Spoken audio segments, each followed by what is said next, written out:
Servus, Männer. It's Red Pill Germany again.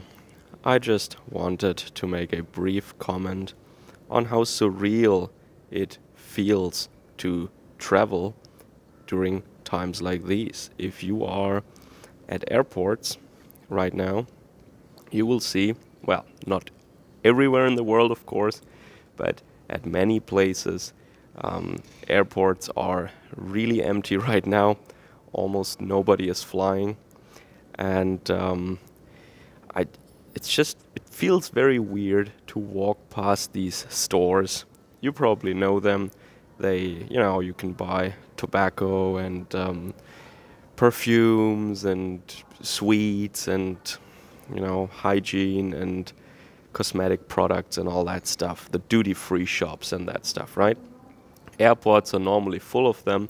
And I always wonder who buys there, but I mean, at the best of times, these stores are not frequented that heavily. And I already asked myself, and I asked myself when I was on business trips in China, for example, or elsewhere, how the staff can deal with that, because they have very little to do actually all day long. I mean, when I had longer waiting times, I was more or less forced to witness that, and they're just standing there. And I think probably it's against company protocol to just read a book or browse websites on their smartphones or something like that. So I would assume, and I saw that actually, I mean, they have to stand there and act busy, like they're, sorting things and making sure that everything is clean, but they seem so utterly bored. I think I couldn't do that job. I mean, I'm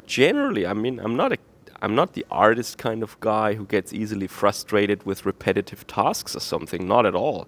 I'm not a creative guy who needs new stimuli all the time. I'm pretty fine generally with repetitive tasks, but just standing, like, I don't know what their shifts are. It must be 12 hours or something like that in some countries. And there are literally no customers. Like, there might be one customer per hour. And right now it might be one customer in 2 hours. I don't know. And most of these customers are probably just looking around and not even buying anything. So there is hardly anything to do than opening the shop in the morning and closing it up at night. Or when their shift ends, they go, or something like that. So, very weird. And another thing,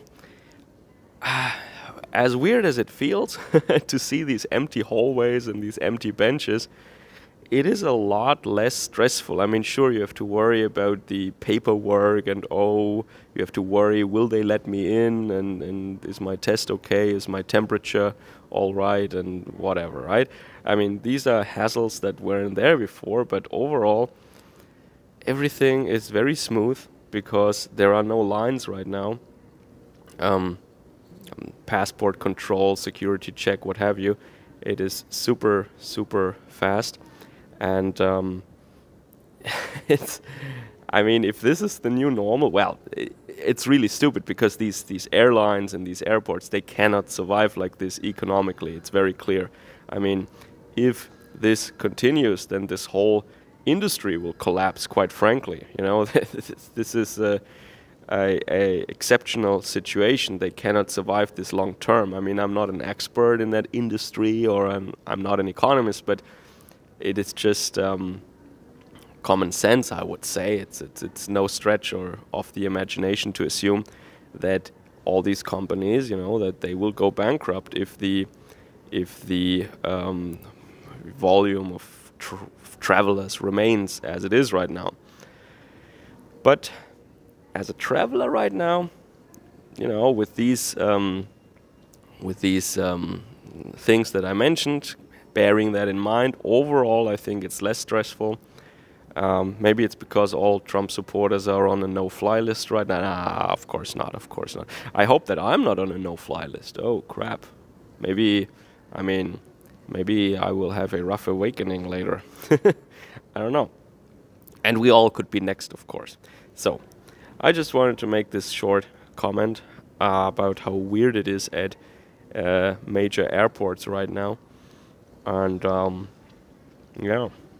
a lot of shops have this problem, not just shops at airports, of course. I mean, it goes for shops generally. I mean, look at Western cities, like in Germany, we have a lot of cafes and a lot of boutiques and a lot of small privately owned shops, not just big chains, in city centers. City centers in Europe are very different from the ones that I've seen in the United States. There is no downtown normally in an old medieval central European city. You know, there is a marketplace, there is a church, and there are many businesses and many historical buildings. And all these stores and all these businesses, they will probably go bankrupt if this situation that we have continues for much longer. But it becomes especially, well, it becomes visible very clearly at airports right now. That's what I was trying to say. And also huge department stores in Japan, I've seen hardly any customers in there. I mean, they're open for business, and I mean, people are wearing masks, but they're still going shopping. But you can tell, you can notice. I mean, I've been here many times for a long time already, and even though everything is open, there are big content creators who live in Japan who say, oh, look, there are no lockdowns here. Oh, yeah, that's true, but you do notice that they open... Yeah, sorry, you do notice that less people go out. Less people go out to eat, less people go to cafes, less people go shopping. You see that people take it seriously. They do stay at home as much as they can, is at least my impression. There are definitely less people on the street. There are less people in restaurants and stores. Of course, you still see people sitting together without social distancing in bars, drinking and talking, and yeah, sure, of course. And this would be totally not okay in Europe. But generally, when you're on the street here, you see, yep, you can see that there is a special emergency case here also. Yeah, they have their constitution and they value that. That's the difference to us. But I think I make a dedicated video about that kind of question. I just want to leave you with that right now.